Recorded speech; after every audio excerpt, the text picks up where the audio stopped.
Hello बच्चों, let's read the question. A ray of light is incident at the glass water interface at the angle I. It emerges finally parallel to the surface of water. Then the value of mu g would be, here we have given 4 options. Now to answer this question, first we will discuss here the key concept, and here the key concept is refraction of light. तो हमारे पास यहाँ पे light different phenomena show करता है. जब light एक medium से दूसरे मीडियम में ट्रेवल करता है तो इसकी जो वेलोसिटी होती है it get change due to this. जो हमारे पास लाइट होती है अपने जो ओरिजिनल पाथ है उसे बैंड हो जाती है. इसी को हम रिफ्रैक्शन का नाम देते हैं. इस पर्टिकुलर केस में जो लाइट है it is moving from glass to water. तो हमारे पास जो ग्लास में इंसिडेंट एंगल है इट इज आई, और यहाँ पे एंगल ऑफ रिफ्रैक्शन हमारे पास दे रखा है R. So we can write here for glass to water interface की अगर हम बात करें यहाँ पे इस पर्टिकुलर केस में जो हमारे पास रिफ्रैक्टिव इंडेक्स होगा वाटर का ग्लास के रिस्पेक्ट में, we can use here the Snell's law.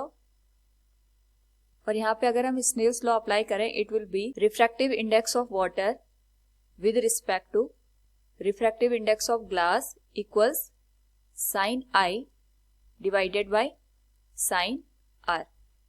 It will be equation number first.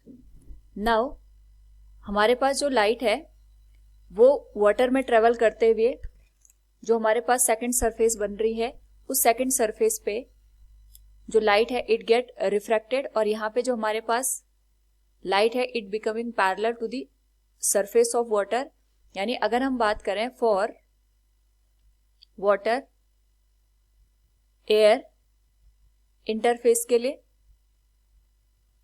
इस पर्टिकुलर केस में हमारे पास जो एंगल ऑफ इंसिडेंट है इसको हम यहाँ पे आई डैश से इंडिकेट कर सकते हैं. इसकी वैल्यू आर के बराबर होगी.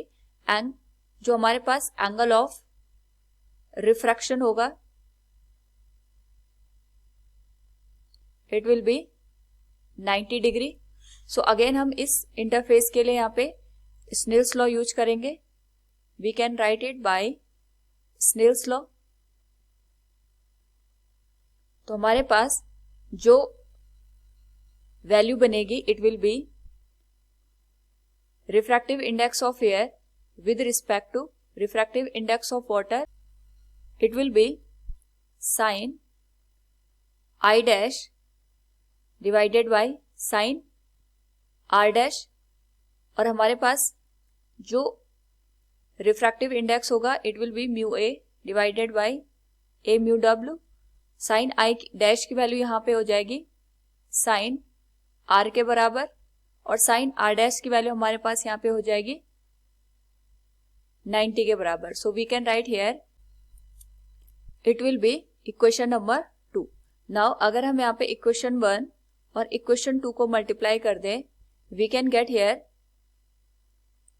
ए mu W divided by A mu G multiplied with mu A divided by A mu W. This value will be sine I divided by sine R multiplied with sine R divided by sine 90. A mu W से A mu W cancel हो जाएगा.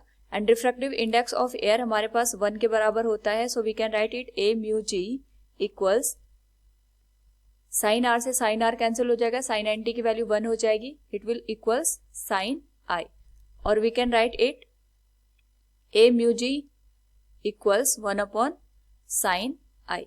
यानी हमारे पास जो glass का refractive index आएगा it will be 1 by sine I. So from the given question we can say here the refractive index of glass would be 1 upon sin I. Option B will be the correct answer. Hope all you understood it. Thank you and best of luck.